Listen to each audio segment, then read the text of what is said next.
di NRI Bapak Ibu dirahmati Allah. Jadi kami ada tanya jawab setiap hari Sabtu minggu pertama sama ketiga, nggak ada sudah subuh. Jadi tanya jawab interaksi langsung. Jadi seputar agama. Jadi seandainya kami setiap kami jawab, misalnya besok paling PR kami cari, kami tanyakan dengan guru gitu. Silakan ada pertanyaan. Ya, silakan.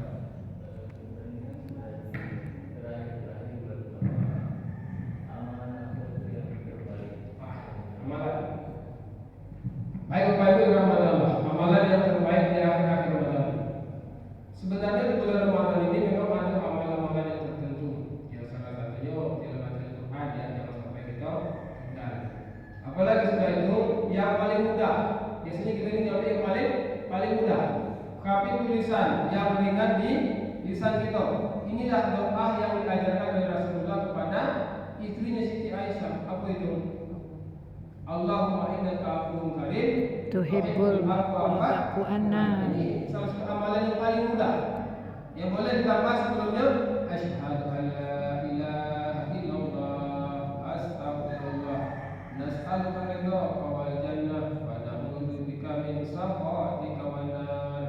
Allahumma innaka afuwwun karim tuhibbul afwa anna ya karim. Ini dah biasa di Palembang. Nah, boleh ditambah lagi tapi jangan ini. Ya azim, anta ilahi, la ilaha ghairuka, ighfir li dzanbal azim, fa innahu la yaghfiru dzanbal azim. Ini boleh dibaca. Mari kita nunggu buka puasa. Ini amalan yang paling mudah, yang paling ringan kita baca, tidak mesti dalam keadaan wudu, tidak mesti kita di atas sejadah, boleh kita lagi di mobil, lagi di kantor, lagi maunya istirahat, boleh. Ini yang paling mudah. Nah, tentu masih banyak amalan yang lainnya. Salah satunya ya tilawah Al-Quran, salat tahajud, jadi dan lain-lain. Jadi intinya amalan yang kita lakukan yang benar-benar di atas kehendak Allah Subhanahu wa Ta'ala. Itu Pak Haji, ya salah satu amalan yang mudah dan luar biasa di hadapan Allah Subhanahu wa Ta'ala. Baik, mulai silakan. Mengenai nih zakat fitrah itu Ustaz, ada yang pakai duit kan, ada yang pakai beras. Apa yang ngasih ke duit ke masjid itu petugas masjid, panitianya belikan beras, apa duit itulah langsung dibagi-bagi? Zakat fitrah ya. Memang apa namanya masalah zakat ini, kalau hukum dasarnya adalah makanan pokok ya. Makanan pokok.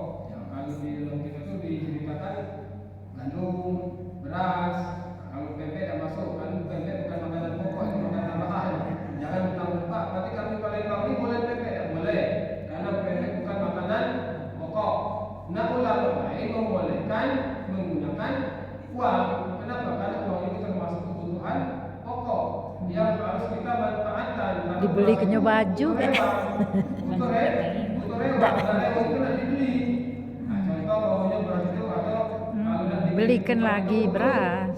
Santannya, butuh ayamnya, butuh apa yang mungkin ketupat ini ya, sebelum diisi beras itu kan harus dibeli. Maka sebagian ulama membolehkan dengan menggunakan uang. Dinilai seharga beras. Nah, kalau sekarang kan sudah ada ketentuan 37.500 ya. Ustaz, boleh tak kami lebih dari sana? Boleh, tak jadi masalah. Bisa kau tahu maunya kita makan beras yang lebih mahal, tidak jadi masalah, sah-sah saja. Yang penting nawaikan karena Allah Subhanahu wa Ta'ala. Jangan sampai ada aku dalam Al-Quran itu, jangan sampai kita mengeluarkan zakat atau sedekah itu kan ada paksaan atau kita ada takut cacian, gangguan dan lain-lain. Jadi benar-benar kita harus ikhlas. Maka dari situ Bapak Ibu dirahmati Allah, kami sempat berpikir sebenarnya kita zakat ini lebih utamanya ke zakat pun ke masjid ya. Kenapa? Itu menghindari apa namanya unsur-unsur dalam hati kita. Karena maklum dalam kita manusia begitu nih. Kalau kita langsung bersangkutan kadang-kadang kita ini adalah kau kan bisa makan ketupat. Itu aku yang menzakati. Nah ini kan khawatir. Tapi kalau kita bersih alhamdulillah jadi masalah. Jangan boleh mentang-mentang macam ini kamu sudah kalau tidak boleh bukan tidak boleh. Kita menghindari saja. Karena apa? Karena hati kita ini sangat rawan digoda oleh setan dan hawa nafsu menghindari. Jadi kalau kita lagi sana, kita tidak tahu kemana jalannya kan? Tidak tahu kemana memahami begitu. Tak tahu kalau begitu nyalur bersih asli, sudah Bismillah baik. Nah, ini bagian daripada mencari keikhlasan kepada Allah Subhanahu wa Ta'ala. Itu wajib baca ya. Ada lagi Ustaz, Apa lagi? yang berfitrah, setiap insan kita berfitrah kan, walaupun bayi baru lahir malam itu, misalnya orang tuh miskin, dia tuh diwajibkan berzakat, tapi dia tidak punya, apa dia nunggu dulu yang ada berfitrah ke dia, baru dia ngasih pula. Ini. Iya, dia tidak kate. Islam itu kita sebenarnya Islam ini juga dan mudah, tapi jangan itu dipermudah. Maka pernah kami baca, kalau memang seandainya tidak katinian, ya, dan saking wajibnya zakat fitrah, umpamanya kita ukur, umpamanya kita makan pas hari raya itu lebih kurang apa 2 canting kalau bahasa kami, atau 1/2 kilo lah ya. Ternyata beras itu ada 1 kilo, ada lebih. Nah boleh lebih ini kita kasihkan, ya. Umpamanya lebih 1/2 kilo ini boleh kita kasihkan, karena kita dalam keadaan benar-benar Tidak punya, iya. tapi kalau benar-benar ada kakek sama sekali apa boleh buat? Maka dia bukan mengeluarkan tapi menerima. Nah maka itulah fungsi adil itu harus mendata benar-benar. Yang nanti mami yang kira-kira fakir, yang mana yang miskin, yang mana yang apa namanya benar-benar membutuhkan. Ya, contoh yatim piatu itu kan tidak ada dalam Al-Quran, tapi dikategorikan ke fakir dan miskinnya. Iya. Jadi itu. Ada yang yatim kaya kan.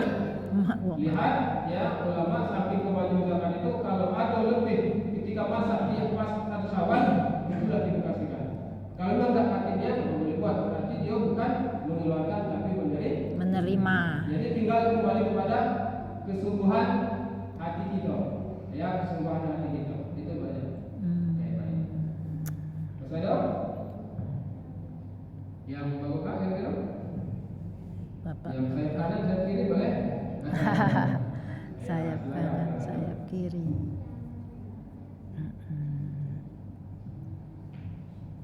Habis sudah ini? Ada tak yang nak bertanya? Ada Bu. Satu ini mengenai ini, nah misalnya kami ini kan tanpa batas ini kan, nah boleh apa mana ya? Harus apa? Ya. Jadi begini, kalau masalah boleh itu boleh, dan jadi masalah, jangan dilarangkan, ya.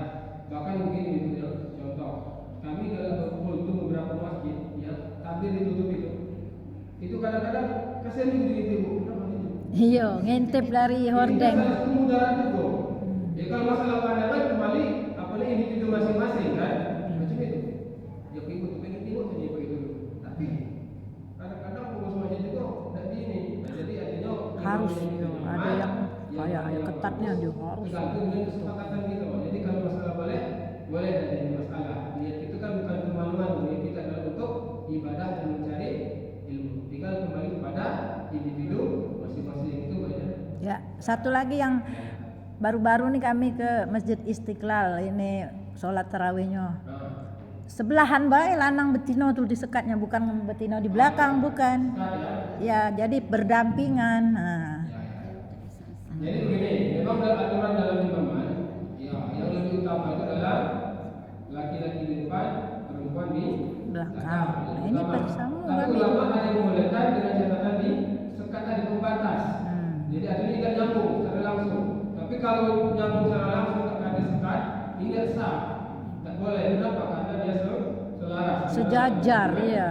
Perempuan. Dan ada di batas, inilah apa namanya istilahnya sekatnya. Oh ternyata terpisah antara laki-laki dengan perempuan. Kalau di daerah-daerah ada terkadang kalau masih kecil seperti itu lagi di bawah sekatnya.